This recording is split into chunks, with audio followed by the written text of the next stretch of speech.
Hello everyone, my name is Claire. Today I will be talking about Fingersmith by Sarah Waters.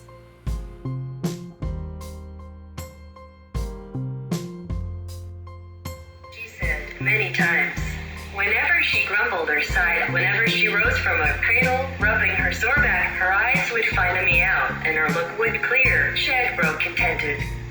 But here is Sue, she might as well have said, things is hard for us now. But here is Sue, shall Thickham I let her think it, but thought I knew better. I'd heard once that she'd had a child of her own. Many years before it had been born dead. I thought it was her face she supposed she saw when she gazed so hard at mine. The idea made me shiver, rather, for it was queer to think of being loved. Not just for my own sake, but for someone's I never knew.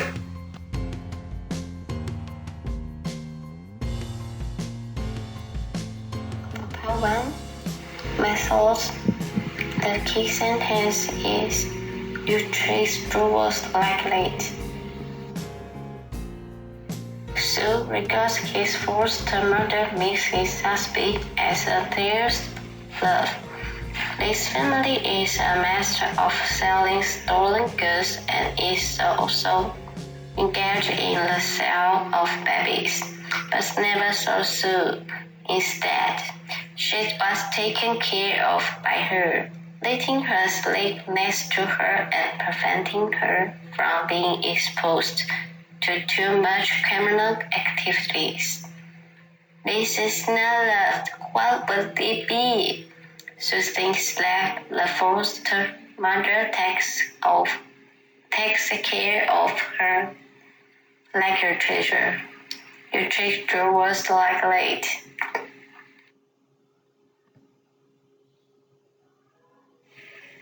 Of course, such care is purposeful. When Sue took care of Maud at the beginning of Briar, she accidentally referred the professional helps of the stealing family.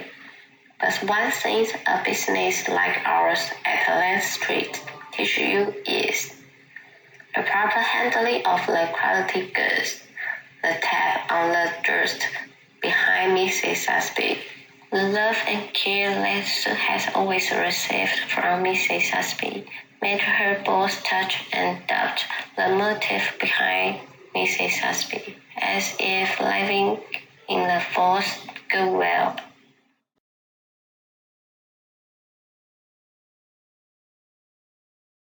You bloody swine, I cried, twisting again and pulling towards him.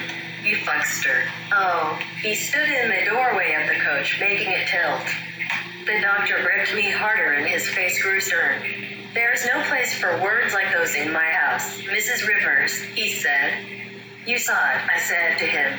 Can't you see what he's done? Can't you see the dodge of it?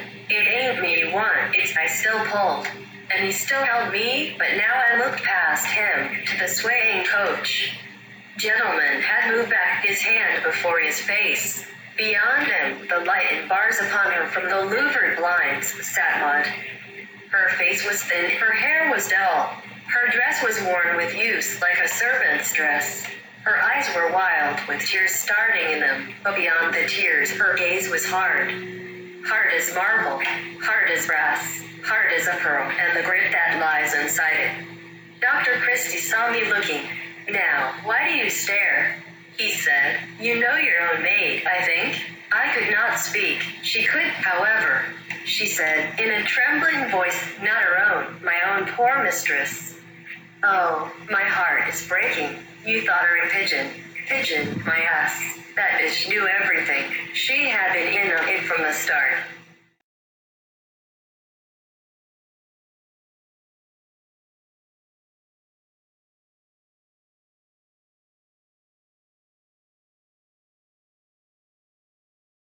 After experiencing the battle between her original plan and her inner emotions, Sue made up her mind to keep the original plan to deceive Maud in order to meet the expectation of Mrs. Ashby, make us rich. But she didn't expect that she was the one who was deceived. The kind of almost frantic struggle like roaring, mixed with the shame of the moment when the intention was deceived on. Of course there was fear. There was not much she knew.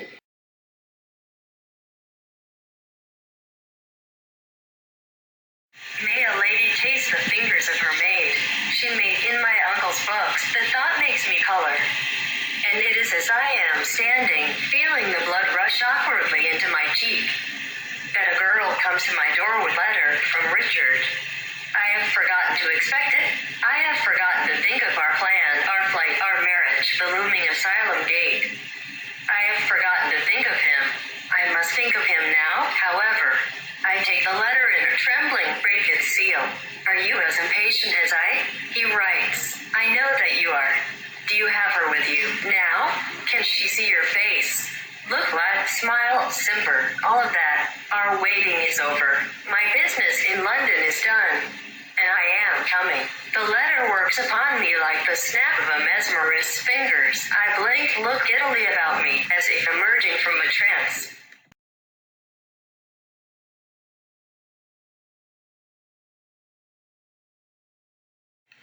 When Maud was intoxicated with such joyful imagination, but fast interrupted his thought, the feelings of the beginning of the emotions was suddenly divided by reason, and conflicts such as the desire for freedom and the fantasy of love made her feel desolated.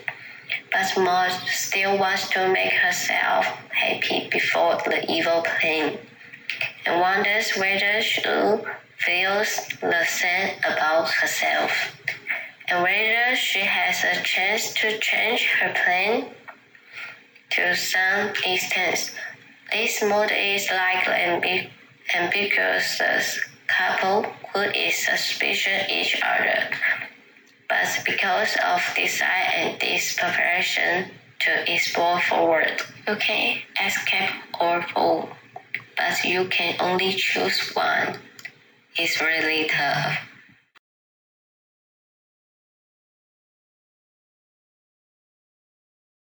Oh, Maud. I said, oh, Maud. I had never spoken her name to her before like that. I had only ever said Miss, and even now, even here, after everything, I felt the strangeness of it. I pressed my fingers hard into my eyes. I had been thinking, a moment ago, of how I loved her. I'd supposed her lost. I had meant to find her out through years of searching. To come upon her now, so warm, so real, when I had ached and ached for her, it was too much.